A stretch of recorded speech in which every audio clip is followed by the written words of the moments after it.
যারা ক্ষমতার বড়াই দেখান, আমার শরীরে হাতির সমান শক্তি, রক্ত টকবক টকবগাইয়ে ফুটে।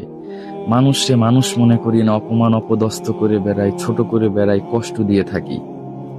তাদের জন্য আমার এই ছোট্ট ভিডিওটা বাস্তব অভিজ্ঞতা থেকে বলতেছি।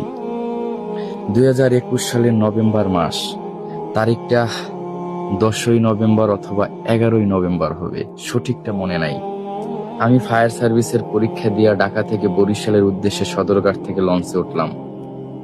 লঞ্চের 3য় তলায় দাঁড়াইছিলাম আমি এবং আমার সাথে অনেক ছেলেপান ছিল, সবই আমার সমবয়সী। ওরা ওই ফায়ার সার্ভিসের পরীক্ষাটা দিছে। আমার সাথে আমার একটা ক্লাসমেট ছিল। কেউ চা খাইতেছে, কেউ বিড়ি খাইতেছে, কারণ প্রচুর ঠান্ডা। আর লঞ্চে উঠলে তো প্রচুর পরিমাণে বাতাস লাগে, বুঝতেই পারতেছেন। পুরো লোম দাঁড়ায় গেছে ঠান্ডায়, কিন্তু তারপরও দাঁড়াই রয়েছি। পরীক্ষা দিয়ে আইছি, পাশ করি না ফেল করি, সবার মনে একটাই টেনশন। তো আমার সাথে যে ফ্রেন্ডও বললো যে মামা চল একদম উপরের ছাদে উঠি। আমি বললাম না, উপরের ছাদে উঠা যাবে না, প্রচুর কুয়াশা, আর যে পরিমাণে ঠান্ডা বাতাস, ঠান্ডা লেগে যাবে, জ্বর এসে যাবে, উপরে উঠবো না। ও বললো উপরে উঠে নাইমে যাও, চল। ওর কথা মতো আমি এবং আরো সাথে 3-4 জন মিলে আমরা উপরের ছাদে উঠছি। উপরে ছাদে ওঠার পর প্রচুর ঠান্ডা বাতাস আর কুয়াশায় চারোদিকে একদম অন্ধকার, কিছুই দেখা যায় না।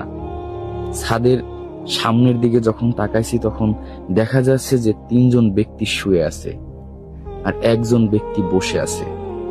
ওই যে 3 জন ব্যক্তি শুয়ে আছে, তাদের ভিতরে 2 জনকে দেখতে বোঝা যাচ্ছে যে সে জীবিত। জীবিত মানুষ ঘুমাইলে দূর থেকে দেখা যায়, একটু বেঁকা হইয়া থাকে বা একদিকে একটু কাইত হয়ে থাকে। আর 1 জন ব্যক্তি একদম সোজা, মনে হচ্ছে একটা লাশ, সে মৃত, জীবিত না। ধীরে ধীরে তাদের দিকে হেঁটে গেলাম। যাইয়া দেখতেছি যে লোকটা বসে আছে উনি একজন মহিলা, বয়স আনুমানিক 60+। শীতের ভিতরে গুটিসুটি দিয়ে বসে আছে চাদর পেঁচাই আর ফুপিয়ে ফুপিয়ে কান্না করতেছে। প্রথমে মনে করছি সে মনে হয় শীতের জন্য কান্না করতেছে।